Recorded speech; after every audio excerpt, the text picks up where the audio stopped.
आज हम black clover की दुनिया के मेन कैरेक्टर्स की ओरिजिन स्टोरी एक्सप्लोर करने वाले हैं, आस्था एंड यूनो, कि कैसे ये लोग फोरसाइकिल रैम्प के एक चर्च के सामने पाए गए। क्योंकि स्टार्टिंग में तो हमें ये नहीं बताया जाता, इनका सफर कुछ अलग ही होता है। और हाँ, अगर आपको एनिमे में इंटरेस्ट है तो जरूर एक्सप्लोर करना और सब्सक्राइब भी करना। तो चलो शुरू करते हैं। तो ब्लैक क्लोवर के यूनिवर्स में मैजिक ही सब कुछ होता है। यह वो दुनिया है जहाँ जिसके पास पावरफुल मैजिक होता है उसकी इज्जत उतनी ही ज्यादा होती है, जो उनकी लाइफ का मेन फोकस भी है। लेकिन इसी मैजिक फील्ड दुनिया में कुछ होते हैं हमारे जैसे बदनसीब जिनके पास कोई मैजिक नहीं होता। सबसे पहले बात करते हैं आस्था की। इस यूनिवर्स में 4 किंगडम्स होते हैं, clover kingdom, diamond kingdom, heart kingdom and spade kingdom. अब इसके अलावा एक अंडरवर्ल्ड भी होता है जहाँ सिर्फ डीमंस रहते हैं। तो कहानी शुरू होती है अंडरवर्ल्ड से, जहाँ ताकतवर डीमन अपने से कमजोर को सप्रेस करते हैं और उनसे ताकतवर डीमंस उनसे कमजोर वालों को सप्रेस करते हैं। अब यहाँ एक ऐसा डीमन भी होता है जिसके पास कोई मैजिक नहीं होता और वो सबसे कमजोर होता है। बाकी डीमंस उसे तंग कर रहे होते हैं, उसे मार रहे होते हैं, उसे पीट रहे होते हैं और उसे उस गेट की तरफ फेंक देते हैं जो डीमंस को बाहर जाने से रोकता है। लेकिन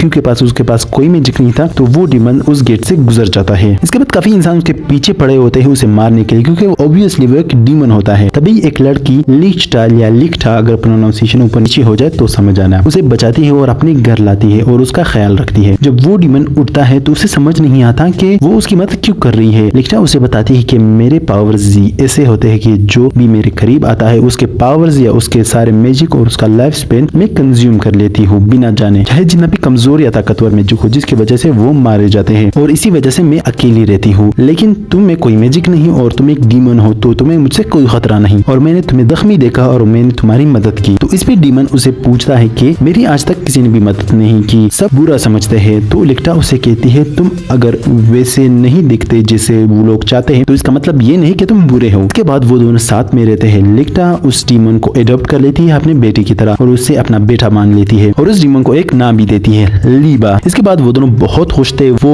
उसे अपनी मदर मान लेता है और वो लिक्टा उसे अपना बेटा मान लेती है। कुछ वक्त गुजरने के बाद सबसे बड़ा डीमन लूसीफेरो को पता लग जाता है कि लीबा इंसानों की दुनिया में जा चुका है और वो उसके जरिए इंसानों की दुनिया में आना चाहता है, घुसना चाहता है। लेकिन लिक्टा उसे रोकती है। यहाँ हमें पता चलता है कि लिक्टा उसका एक बेटा भी था, लेकिन उसे लगा कि वो उसकी बाकियों की तरह उसकी लाइफ स्पेन और मैजिक को कंज्यूम कर लेगी और उसे नुकसान पहुंचाएगी, जिसकी वजह से उसने उसकी बेटे को हेड विलेज के एक चर्च में छोड़ दिया था और ये और कोई नहीं अपना आस्था था। तो लूसीफेरो को रोकने के प्रोसेस में लिक्टा मर जाती है क्योंकि लूसीफेरो उसे मार देता है। लिक्टा लीबा को जाते जाते कहती है कि लोग तुम्हें नुकसान पहुंचाएंगे, इस वजह से मैं तुम्हें इस 5 लीफ ग्रीवोर में छुपाऊंगी जो मैंने हाल ही में ढूंढी थी, और जब तुम यहाँ से निकलोगे तो तुम बड़े भी हो जाओगे और तुम ताकतवर भी हो जाओगे। लिक्टा उसे 5 लीफ ग्रीवोर में छुपा लेती है और इसके बाद वो 5 लीफ ग्रीवोर जो होती है वो आस्था को चूज करती है। आस्था उस डीमन के एंटी मैजिक को यूज कर पाता है जो उस 5 लीफ ग्रीवोर में कैद होता है। और इसके बाद लास्ट में आस्था, लीबा, मीन वो उसी का ही भाई होता है क्योंकि दोनों की मदर सेम होती है। अब चलते हैं यूनो की तरफ। यूनो एक ऐसा जीनियस किड है जो मैजिक का मास्टर है। जब उसे अपनी ग्रीवोर रिसीव हुई थी तो वो 4 लीफ ग्रीवोर थी जो सिर्फ एक्स्ट्रा ऑर्डिनरी लोगों के पास ही होती है। जब लोग पहली दफा उसका विंड मैजिक देखते हैं तो बस शौक ही हो जाते हैं। ये बंदा एकदम कमाल का मैजिक यूजर होता है। आस्था और यूनो दोनों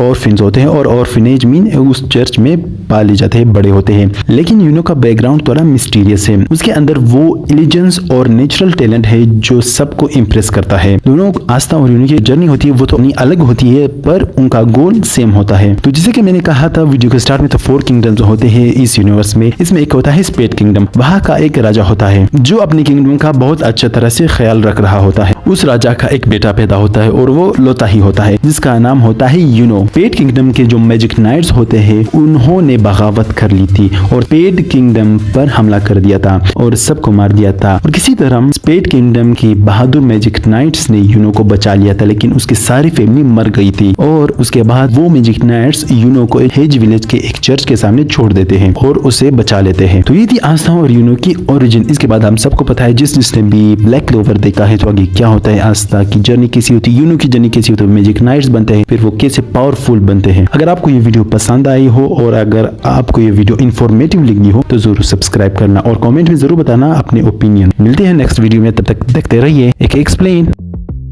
私は魔法帝だ。